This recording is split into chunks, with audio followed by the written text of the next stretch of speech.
Alors, chers camarades, peuple d'Afrique, peuple de Côte d'Ivoire, mes chers frères et sœurs, citoyens du monde, peuple d'Afrique du Nord, du Sud, de l'Est, de l'Ouest, en passant par le centre, soyez salués en vos rangs, grades et qualités, mes chers camarades. Camarades peuple d'Afrique, l'heure est grave. L'heure est très très grave. Je vais vous demander de partager au maximum cette vidéo, de la mettre partout à travers le monde entier, chers camarades. Frère, non, c'est pas bon. Le RDR est en panique générale. Le RDR est en panique générale. Nous apprenons que, chers camarades peu d'Afrique, nous apprenons que Kandia Camara a commencé à liquider ses biens. Elle a commencé à vendre ses biens. Vous savez que Dran Ouattara avait bloqué leur passeport diplomatique et tous. Aujourd'hui, ils ont commencé à vendre leurs biens en Côte d'Ivoire.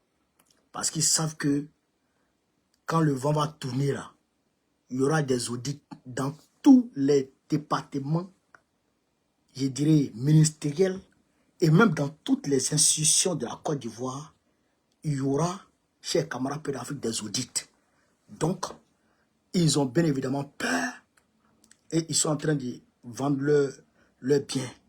Aussi, tenez vraiment Ouattara, qui a répondu au député, à l'honorable Hubert Oulaï.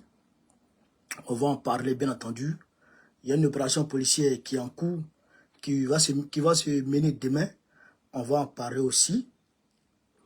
Et ce qui est dangereux, c'est qu'au Sénégal, il y a eu, chers camarades peu d'Afrique, 12 jeunes qui ont été arrêtés. 12 jeunes qui ont été arrêtés par Ousmane Sonko et Diomaye Faye parce que ils ont manifesté leur désaccord vis-à-vis du soutien de l'Ukraine aux terroristes. Donc, ils ont été arrêtés. Hier, il y avait une vidéo, je vous ai dit qu'ils allaient manifester aujourd'hui. Eh bien, dans leur manifestation, les frères ont été arrêtés. Chers camarades d'Afrique, on va très rapidement rentrer dans le vif du sujet. Chers camarades d'Afrique. Je vous demande de partager au maximum. Mais avant d'entrer dans le vif du sujet, je voudrais ici réitérer mes conseils envers le peuple africain de Côte d'Ivoire. Allez vous faire enrôler. Allez vous inscrire sur la liste électorale.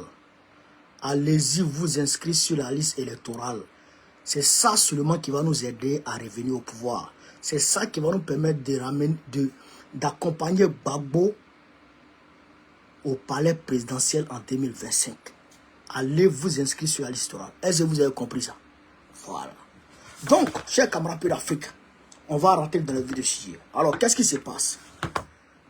Vous savez, depuis l'Ouest, Hubert Oulaï avait pris la parole. Et il a dit ceci. Camarades, il envoie des partages. Hein. Hubert Oulaï a dit ceci. Si Gbagbo n'est pas sur la liste, il n'y aura pas d'élection en 2025. C'est ce que Hubert Oulaï a dit. Vous avez entendu ça, non? Vous avez appris ça, non? Hubert Oulaï a dit ouvertement et clairement à qui veut l'attendre. Si Gbagbo n'est pas sur la liste électorale, il n'y aura pas d'élection. Et c'est notre position qui est là. C'est la position du PPACI qui est là. C'est-à-dire, nous, chez nous, là, le plan A, c'est Gbagbo. Le plan B, c'est Gbagbo. Le plan C, c'est-à-dire que Gbagbo, c'est notre plan de A à Z. Sans Gbagbo, là, il n'y aura pas d'élection en 2025. Ça, c'est une réalité. C'est-à-dire que tu t'amuses, tu dors. 2025, là, on ne joue pas. On ne joue pas. C'est Gbagbo qui est notre candidat. Et puis, on ira aux élections. Nous, là, on va compétir avec Gbagbo. C'est ça qui est la vérité. Ça, là, personne, ni rien du tout, ne peut nous enlever ça de la tête. Personne, ni rien du tout, ne peut nous enlever ça de la tête. Voilà. Awa Domelo était sur le terrain hier. en bateau. Il allait dire aux populations de bateau, mobilisez-vous. Sans Gbagbo sur la liste, il n'y a pas élection. Et ce qui me plaît aujourd'hui, c'est que nous, là, dans la famille Gbagbo, là, on est unis. On est ensemble. C'est-à-dire qu'on parle d'une même et seule voix. C'est-à-dire que quand la direction prend une position comme ça, là, nous tous, on s'aligne derrière cette position. C'est ça qui fait notre force. Et c'est ça qui fait trembler le pouvoir dramanistanais. Mais les moutons, là, ils ne voyaient pas ça. Les moutons, ils ne voyaient pas ça. Chers camarades Pédafrique, donc je vais rentrer dans le récit. On dit ici, présent à la 3e édition du festival de danse initiatique Panthère animé Zaïroube, voilà, dans la localité de Soukoube, Hubert Oulaye, 2e vice-président du PBACI, a déclaré en ces termes: si Gbagbo n'est pas sur la liste électorale, il n'y aura pas d'élection en 2025. Lors de la mise en place de sa coordination régionale du Tonkpi, du Rassemblement des ouvriers pour la démocratie et la paix, les Ténébraiement là, Amman, le ministre d'État Ténébraiement Ouattara, photocopie dit la fiole, a répondu au PBACI: ce n'est pas pour une seule personne qu'on met le feu à la Côte d'Ivoire. Vous comprenez ça? C'est ce que Ténébraiement a dit. Il dit: ce n'est pas pour une seule personne qu'on met le feu à la Côte d'Ivoire. Non, c'est-à-dire que je ne sais pas, hein. Le RDR, je pense qu'ils sont dans un autre monde. Est-ce que vous comprenez ça? Je pense que eux là, peut-être qu'ils ont, c'est ça, c'est ce que Tchekenda a chanté. Le sorcier oublie toujours. Le sorcier oublie toujours ses méfaits. Mais nous, les parents de la victime là, on n'oublie pas. Vous êtes parti prendre les armes au Burkina. La France vous a armé. Tu l'as dit ça, mon frère. La France vous a armé. Blaise Compaoré vous a armé. Les États-Unis vous ont armé. L'Angleterre vous a armé. L'OTAN vous a armé. Parce qu'une seule personne dit qu'il veut être président. C'est pas vous qui êtes allé prendre les armes pour que Draman soit président. Non, Ténébraiement peut dire ça. Parce que lui, il était au Frayon.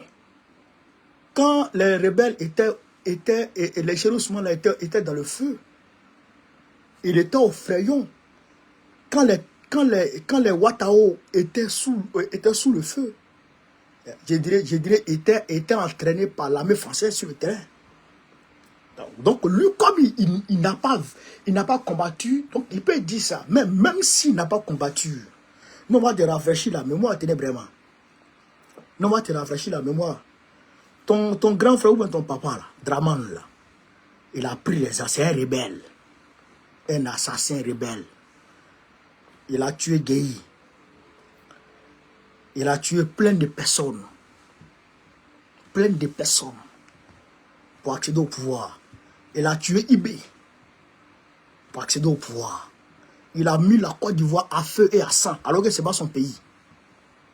Ce n'est pas son pays. Les Burkinabés eux-mêmes disent qu'il vient de Saint-Loup.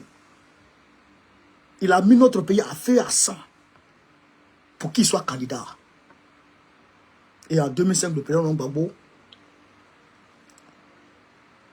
à l'issue de l'accord de Pretoria, a pris un décret confirmant l'article 48 pour qu'il soit candidat exceptionnel. Et vous parlez d'aujourd'hui, on ne va pas mettre le pays à feu à cause d'un individu. Toi, tu dis ça à qui? Camarade, il n'y a pas de tapotage, tapoter, mettez les cœurs. Toi, tu dis ça à qui? Ça nous a dit ça. Si Gbagbo n'est pas candidat, le pays va brûler. Ça là, il faut vous attendre à ça. Si Gbagbo n'est pas candidat, le pays va prendre feu. À coup sûr. Je le dis depuis longtemps. Les gens pensaient que ils ont fait des tapages. Ils ont fait des tapages pour que le PPACI, selon eux, le PPACI va me sanctionner. Quand j'ai montré aux gens comment on fabrique les cocktails Molotov, ils ont pensé que le parti allait me... C'est la position du parti qui est là. Si Gbagbo n'est pas candidat, le pays va prendre feu. C'est notre position qui est là. Parce qu'on ne peut pas accepter cette injustice flagrante. On ne peut pas l'admettre. Un homme qui vous a rien fait, il a pris le pouvoir sous Guéhi. Il a pris le pouvoir. Guéhi Robert, c'était un militaire. C'est Guéhi qui battait les cartes. Et il a gagné les élections démocratiquement. Et il a pris le pouvoir. Et vous ne voulez pas le voir? Vous partez prendre des armes contre lui. Vous tuez les Ivoiriens. Et vous arrivez avec le concours de la communauté internationale. Vous arrivez à le faire tomber. Vous l'envoyez à la CPI. Non, d'abord vous partez le torturer à Korogo. Vous partez le torturer à Korogo.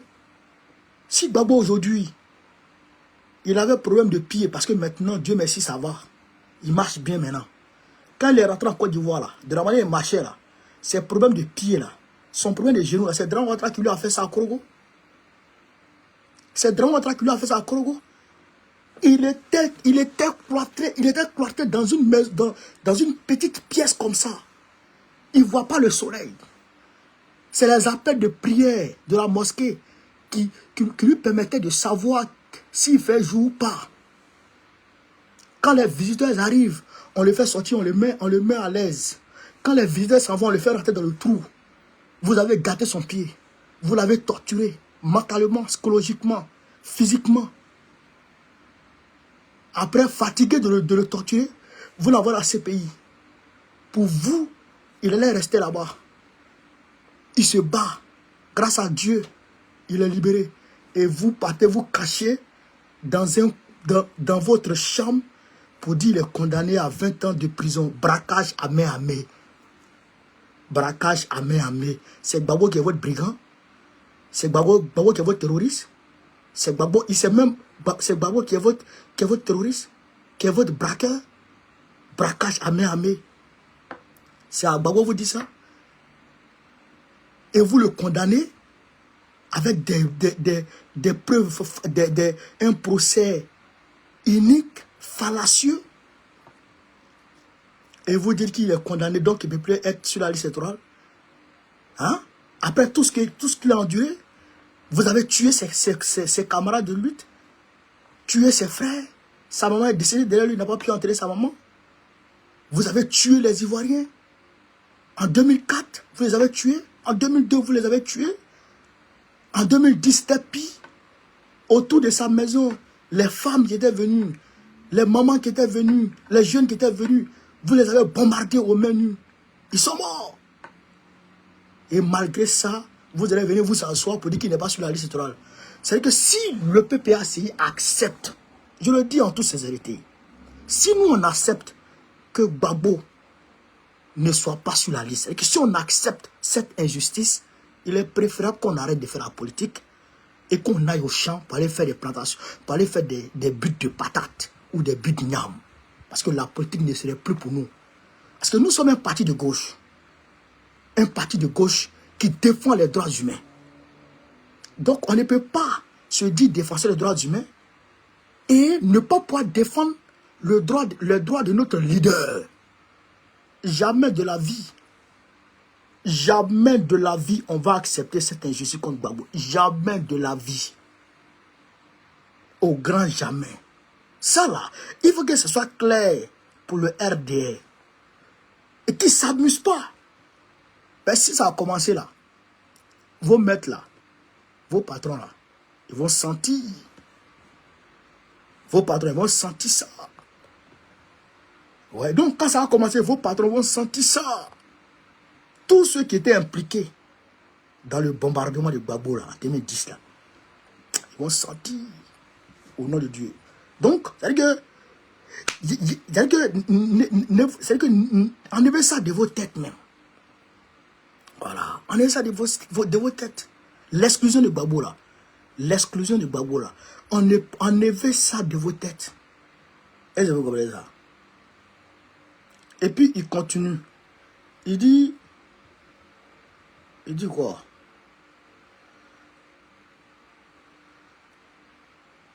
Voilà. Il dit quoi? Il dit, ce n'est pas pour une personne comme elle le fait la Côte d'Ivoire, la porte est partie, avant d'appeler au dialogue.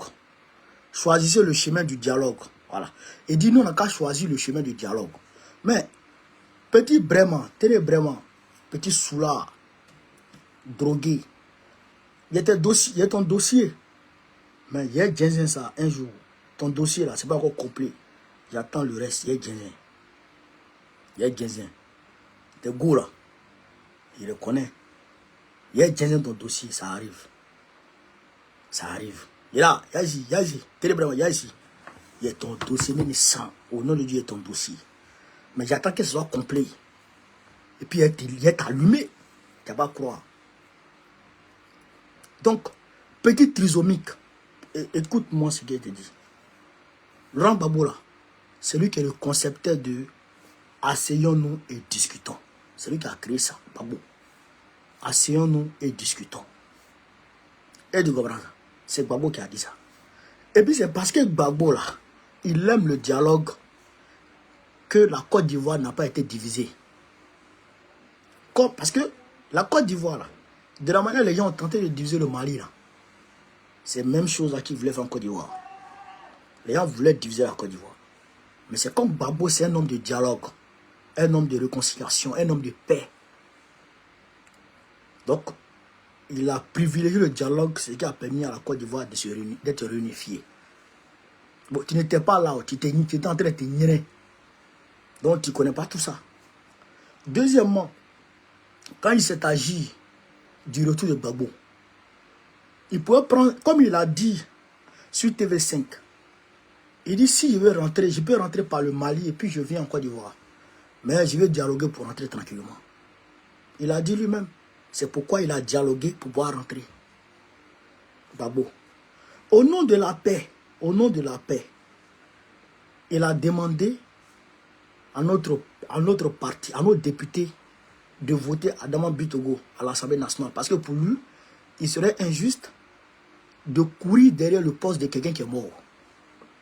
Amadou Soumaoro était décédé, donc il a voulu que les députés de l'opposition votent au nom de la paix. Et il a convaincu Bédié pour faire ça. La 5e phase du dialogue politique. La 5e phase du dialogue politique. Tu sais pas ça? Le PPACI a participé. Les résolutions de ce dialogue-là, vous avez mis ça où? Les résolutions du 5e phase, de la 5e phase du dialogue politique là, vous avez mis ça où? Gbagbo devrait être amnistié. Où vous avez mis cette résolution-là? Moi, je veux savoir. Où vous avez mis la résolution? Pourquoi vous signez les accords et vous ne les respectez pas? Hein? Troisièmement, quand on a créé notre parti, pour avoir le récépissé de notre parti, Dramane voulait refuser. Gbagbo l'aura appelé Kakabe pour discuter avec lui. Kakabe était ministre de la réconciliation. Il a appelé pour discuter avec lui. Gbagbo, c'est un homme de dialogue. Et aujourd'hui, où on se parle là, notre parti a écrit au Premier ministre. Notre parti a écrit au Premier ministre Patrick Achi pour dire la réinscription du nom de Gbagbo là, c'est comment? Venez, on va discuter de ça. Notre parti a écrit. La lettre là, vous avez répondu? Le courrier qu'on a écrit pour vous envoyer là, est-ce que vous avez répondu à ça? Tu parles de dialogue là, est-ce que vous avez répondu à ça? Non, tu n'es pas au courant de tout ça parce que tu es occupé à acheter les petites filles dans Abidjan là. C'est les petites filles, chercher. Les petites filles. Il est venu avec une fille un jour, elle va témoigner ici. Pour dire que tu l'as dragué. Et puis elle a donné tous les dopes. J'arrive. Je dis, je suis avec toi. Il y a temps un peu qu'on rentre dans 2025. Il te dit, ah, tu vas pas croire. Il est ton dossier. Tu as une gomme même à Abidjan là-bas là. Elle me donne le doc ici sur toi. Il est allumé, tu vas pas croire. Donc, on a écrit, on vous a écrit. Est-ce que vous avez répondu à ça? Vous n'avez pas répondu à ça? Ça, tu parles de quel dialogue? Toi, tu parles de quel dialogue? Hein? On a écrit à Patrick Achi et on a écrit à Begré Mambé. 2 fois. Ils n'ont pas répondu. On a resté en dialogue. On a resté derrière vous. Vous êtes malade. S'il n'y a pas Gbagbo sur la liste électorale, la Côte d'Ivoire prend feu. À coup sûr. Et quand ça sera mêlé là, vous n'allez pas vous en sortir. C'est pourquoi les Kanya Camara, elles ont vu dedans. Elles sont en train de vendre leur bien en Côte d'Ivoire. Vous allez comprendre de quoi il s'agit, chers camarades. Est-ce que vous comprenez ça? Voilà, c'est ça qui est la vérité. Donc, pour dire à Tiné vraiment de se calmer. De se calmer. Nous, là, on est déterminés. Voilà. Donc, au-delà de ça, chers camarades d'Afrique, nous avons appris aujourd'hui que 12 jeunes de la plateforme contre les bases militaires françaises au Sénégal, cette plateforme a manifesté pour exiger le retrait, non, le départ, l'expulsion, je dirais, de l'ambassadeur de l'Ukraine au Sénégal. Ils ont manifesté. Sonko est parti les arrêter. 12 d'entre eux, chers camarades. Je vais ici rentrer pour vous montrer un peu ce qui se passe. Regardez un peu.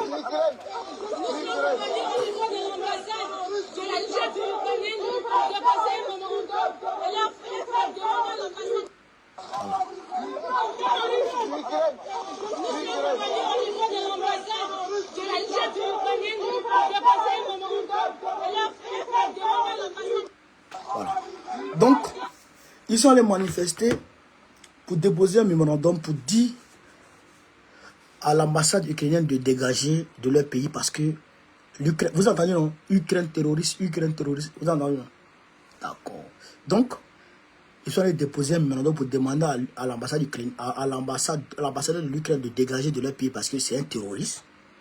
Donc, eh bien, Sonko est parti les prendre, 12 d'entre eux, pour les mettre en prison. Nous exigeons sans ambiguïté leur libération pure et simple. François Zanto, merci. Nous exigeons ici leur libération pure et simple. Sonko, Joe, il faut libérer nos frères. Il faut libérer nos camarades. Tu ne peux pas faire aujourd'hui ce que tu n'as pas voulu hier. Ce que tu as dénoncé hier, là, tu n'es pas venu faire ça aujourd'hui. Ce que tu as dénoncé hier, tu ne peux pas venir faire ça aujourd'hui. C'est pourquoi nous t'avons soutenu. Nous avons pris les rues ici à Paris. Pour toi, là, tu n'es pas venu faire ça aujourd'hui, mon frère. Ce que tu devrais faire, là, c'est ce que les jeunes, là, ont entrepris aujourd'hui. Les jeunes, là, ils demandent à l'ambassade de l'Ukraine de dégager. Parce qu'eux, ils considèrent le Mali comme un pays frère.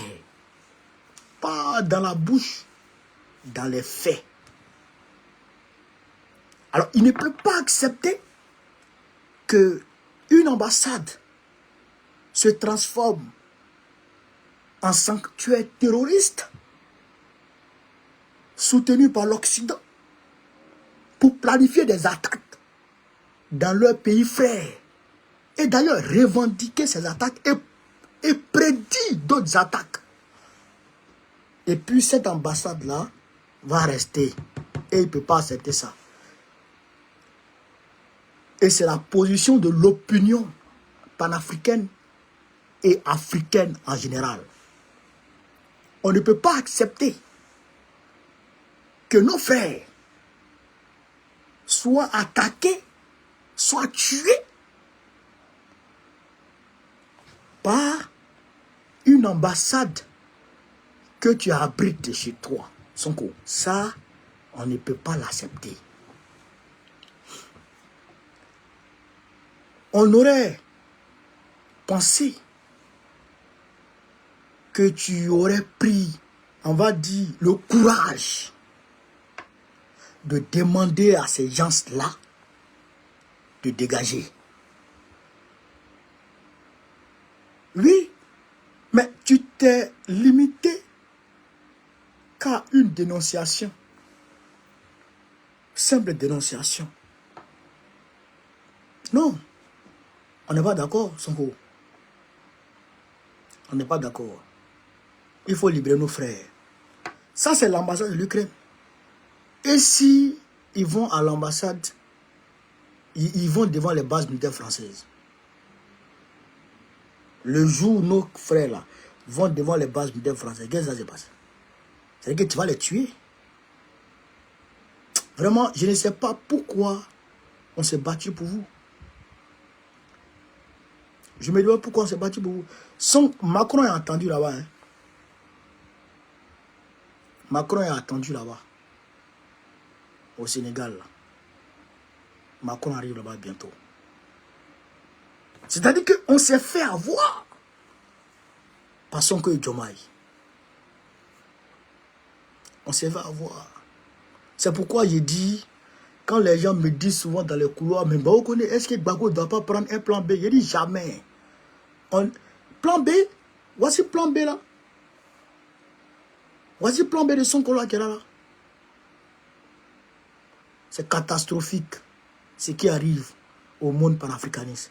C'est catastrophique. Nous, aujourd'hui, on compte sur nos 3 gars. L'AES. C'est déjà bon. Ça nous suffit pour le moment. La Côte d'Ivoire va s'ajuster bientôt.